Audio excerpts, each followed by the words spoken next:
Ricardo Leiva Ramírez Muñoz nació en El Paso, Texas, el 29 de febrero de 1960. Era el hijo menor de Mercedes Muñoz y Julián Ramírez, ambos inmigrantes mexicanos. Según informes, Richard sufrió múltiples lesiones en la cabeza a una edad temprana. Como la mayoría de asesinos seriales, Ramírez tuvo una infancia marcada por la violencia y los golpes.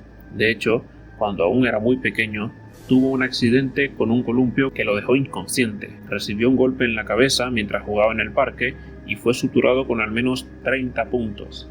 Este trauma le causó convulsiones y fue diagnosticado con epilepsia hasta la pubertad. Su adolescencia estuvo marcada por su relación con su primo Miguel Ramírez, un boina verde y veterano condecorado de la Guerra de Vietnam, quien con orgullo le mostraba a Ramírez numerosas fotografías en las que salía él cometiendo crímenes de lesa humanidad, violando, torturando, asesinando o posando junto a cadáveres mutilados de mujeres vietnamitas. Además, Mike le contaba a Ramírez los escabrosos detalles de sus crímenes de guerra y le enseñaba técnicas para asesinar con sigilo que había aprendido en el ejército. A los 13 años, Ramírez fue testigo de un asesinato. Tras una violenta discusión con su esposa, su primo Mike tomó una escopeta y le disparó en el rostro. Fue a la cárcel, pero increíblemente salió libre tras alegar que se encontraba drogado. En 1977, con apenas 17 años, fue internado en una correccional juvenil acusado de una serie de delitos menores.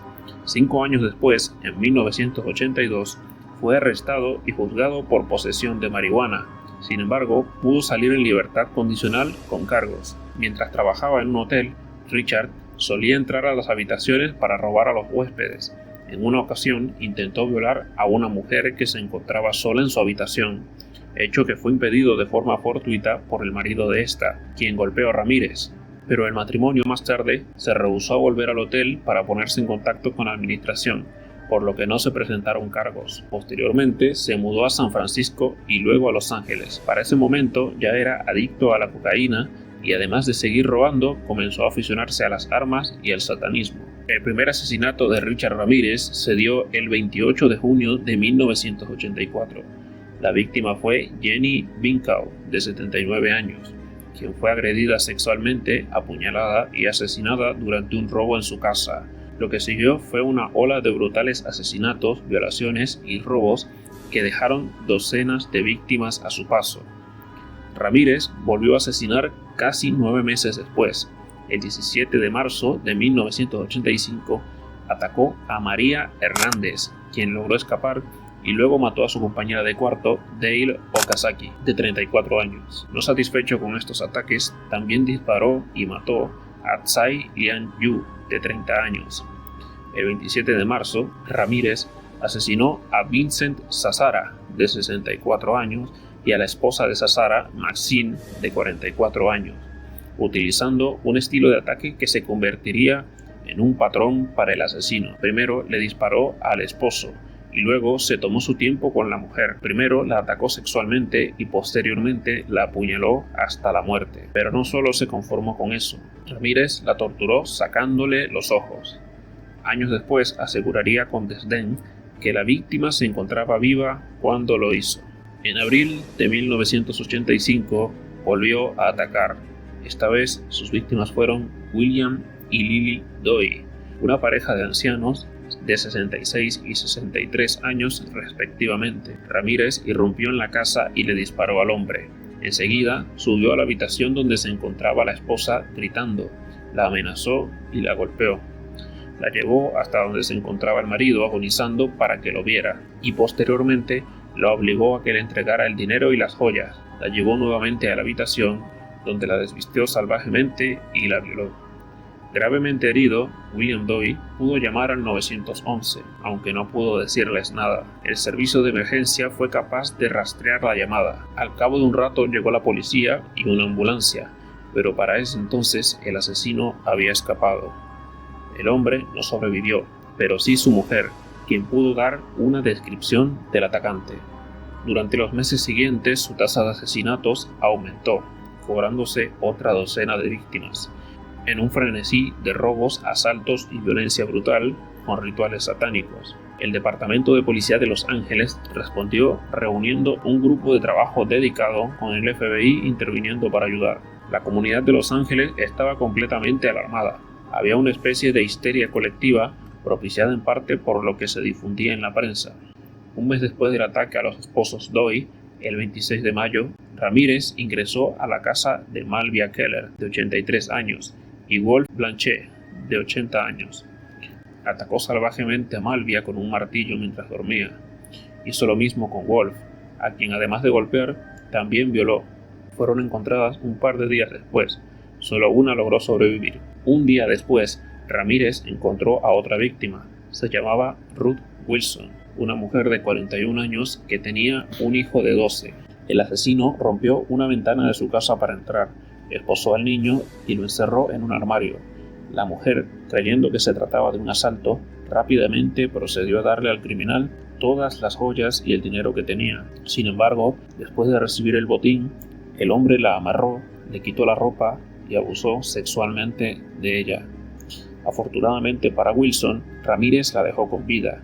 Este fue quizá el principio del fin del asesino, ya que con la descripción de la mujer se logró hacer el primer retrato del criminal. Durante los siguientes meses, el número de víctimas aumentó. Había entonces una docena de personas que habían sido robadas, atacadas física y sexualmente, con indicios además de práctica de rituales satánicos. Pero la constante presión mediática y policial, ayudada por las descripciones fotográficas de las víctimas que habían sobrevivido, obligó a Ramírez a abandonar Los Ángeles. En agosto se mudó a San Francisco y allí tuvo nuevas víctimas. El fin para Ramírez llegaría con su siguiente ataque. El 24 de agosto de 1985 atacó a William Carnes y a su novia. Al hombre lo hirió gravemente de un disparo y luego buscó a la chica. Tras desnudarla, abusó de ella y posteriormente, aunque la amenazó con el arma, decidió no matarla y la joven llamó al 911. Además de esto, un vecino que había visto el vehículo del asesino le pareció sospechoso y anotó el número de matrícula. El auto abandonado de Ramírez fue encontrado unos días después, con suficiente huella dactilar para hacer una coincidencia, y sus antecedentes penales permitieron a la policía finalmente ponerle un nombre al acosador nocturno. La cobertura de la televisión nacional y los medios impresos con su foto de la prisión, junto con una serie de pistas de testigos y sobrevivientes, condujo a la captura de Ramírez. El 31 de agosto de 1985, el criminal decidió regresar a Los Ángeles en autobús. No tenía ni idea de que había sido identificado por la policía, así que estaba completamente desprevenido. Aunque la estación de autobuses estaba llena de policías, pudo salir, pero en la calle pronto fue reconocido por las personas. Enseguida entendió que había sido descubierto, y al sentirse acorralado, intentó robar un auto, pero no lo logró. Fue casi linchado en plena calle, pero la policía intervino para finalmente proceder con su detención. El proceso de selección del jurado finalmente avanzó el 22 de julio de 1988 y el juicio propiamente dicho comenzó en enero del siguiente año.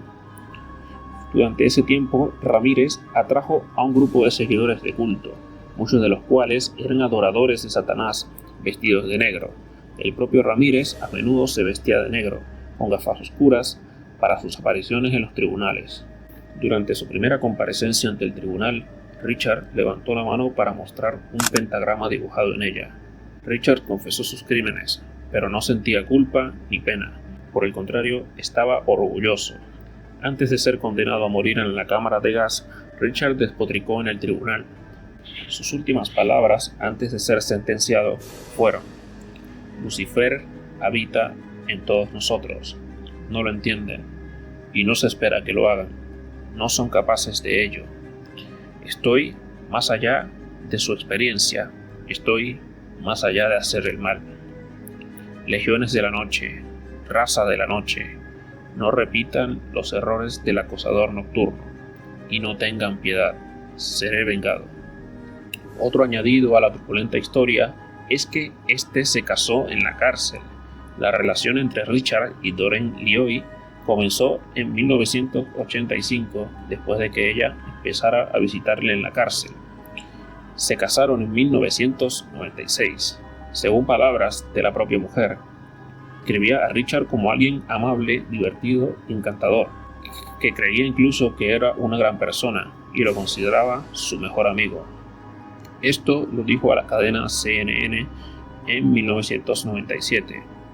Lioy creía que Ramírez era inocente y le escribió docenas de cartas antes de que finalmente se encontraran en la prisión de San Quentin. Según Los Angeles Times, Lioy era leal a Ramírez y lo visitaba en prisión 4 veces a la semana. Sin embargo, su familia la repudió después de su matrimonio. Según los informes, Lioy rompió su relación con Ramírez en 2009 cuando una muestra de ADN lo conectó con una violación y asesinato de una niña de 9 años en San Francisco el 10 de abril de 1984. El 20 de septiembre de 1989, el jurado finalmente emitió un veredicto unánime de culpabilidad por 43 cargos, incluidos 13 de asesinato, 5 cargos de intento de asesinato, 11 cargos de agresión sexual y 14 cargos de robo. 2 semanas después, el mismo jurado recomendó la pena de muerte por 19 cargos. El asesino convicto fue condenado formalmente a muerte en una cámara de gas el 7 de noviembre de 1989 y fue enviado a la prisión de San Quentin en California a pasar el resto de sus días. Pero el asesino no murió por su condena. Falleció a causa de una insuficiencia hepática el 7 de junio de 2013 a los 53 años de edad. Habían pasado 23 años desde que fue condenado a muerte.